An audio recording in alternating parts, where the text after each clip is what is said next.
আলোর ঝলকানো শহরে সবাই ব্যস্ত। রাত নামতেই লোকে ঘুমোতে চলে যায়, কিন্তু শহরের প্রাণ নিভে যায় না। জনের চোখে এক তীক্ষ্ণ আগুন, মানুষদের স্বার্থ আর লোভের। সে দেখছিল মানুষের মুখে হাসি, কিন্তু হৃদয় ছিল শূন্য। বন্ধুদের জন্য সাহায্য করা, দরিদ্রকে সহানুভূতি, সব হারিয়ে গেছে। একদিন জনের চোখে পড়ল এক ছেলেটি রাস্তার পাশে কাঁদছে। অন্যরা তাকিয়েই চলে গেল, কেউ সাহায্য করল না। জন বুকে ব্যথা নিয়ে এগিয়ে গেল, ছেলেটির হাত ধরল। ছেলেটির চোখে প্রথমবার সত্যিকারের আলো জ্বলল।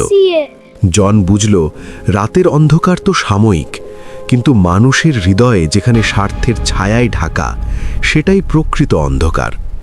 ছেলেটিকে সহায়তা করে জন শিখল, মানবতা হারিয়ে যায় না যদি আমরা সাহসী হই। ছোট্ট ভালোবাসাই অন্ধকার ভেদ করতে পারে।